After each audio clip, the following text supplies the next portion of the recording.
സമ്പൂർണ്ണ ഡിജിറ്റൽ സാക്ഷരതാ പദ്ധതി കോതമംഗലത്ത് DG സഭ സംഘടിപ്പിച്ചു. ബ്ലോക്ക് പഞ്ചായത്തിന്റെ നേതൃത്വത്തിലായിരുന്നു.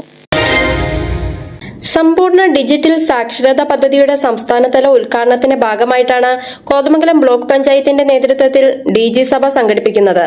18നും 60നും ഇടയിൽ പ്രായമുള്ളവർക്ക് സംസ്ഥാന സർക്കാരിന്റെ നിർദ്ദേശപ്രകാരം RPമാരെ ചുമതലപ്പെടുത്തി ഓൺലൈൻ, സാമൂഹ്യ മാധ്യമം എന്നിവയിൽ ഏതു പ്രായക്കാർക്കും പ്രാവീണ്യം നൽകുക എന്നതാണ് ലക്ഷ്യം. ഇതിന്റെ ഭാഗമായി സംഘടിപ്പിച്ച DG സഭയുടെ ഉദ്ഘാടനം block panchayat president PAM Basheer നിർവഹിച്ചു.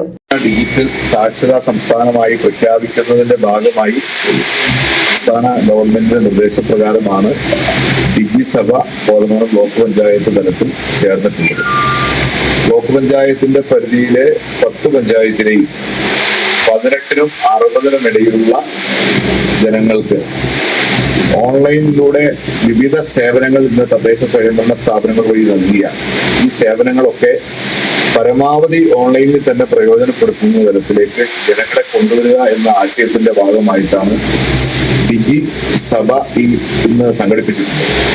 നമ്മുടെ ഈ പ്രദേശത്ത് RPമാരെ നിയോഗിച്ചുകൊണ്ട് പഞ്ചായത്ത് തലത്തിൽ 18നും 60നും ഇടയിലുള്ള ജനങ്ങൾക്ക് മൊബൈൽ ഫോണിലൂടെ വാട്സപ്പും ഫേസ്ബുക്കും അതോടൊപ്പം തന്നെ ഓൺലൈൻ ട്രാൻസാക്ഷൻ അടക്കം നടത്താൻ വേണ്ടി പരിശീലനം നൽകിയതിന്റെ സംസ്ഥാനതല ഉദ്ഘാടനമാണ് ഇന്ന് നടക്കുന്നത്.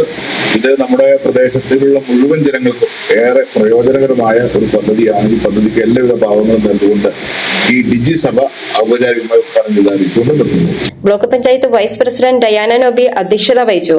സ്റ്റാൻഡിംഗ് കമ്മിറ്റി ചെയർമാൻമാരായ ജോമി തെക്കേക്കര, സാലി അയ്യപ്പ്, ജെയിംസ് കോറമ്പേൽ, ബ്ലോക്ക് പഞ്ചായത്ത് അംഗങ്ങളായ Nisamol Ismail, Anees Francis, TK Kunjumon, joint BDO Siddique MS, extension ഓഫീസർമാരായ ആൽബി ജോർജ്, തമ്പി ആന്റണി, സീനത്ത് NS, യൂസഫ് CM തുടങ്ങിയവർ സംസാരിച്ചു. ഇതുപോലുള്ള കാര്യങ്ങൾക്ക് നാടാകെ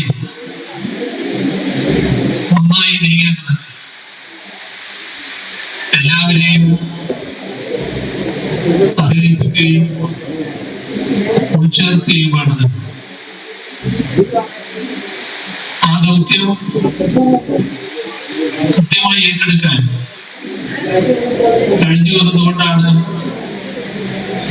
അന്നത് വിജയിച്ചത്. ഇപ്പോ നമ്മൾ ചിന്തിക്കുമ്പോ കാലം പുലർത്തുന്ന ഔചിത്യ ഭംഗി അന്നും ഇന്നും കേരളത്തിൽ ഇത്തരത്തിലുള്ള അഭിമാനകരമായ പ്രഖ്യാപനം നടത്തുന്നത് LDF സർക്കാർ അധികാരത്തിൽ ഇരിക്കുമ്പോഴാണ് എന്നതാണ്. Media sixty Kothamangalam.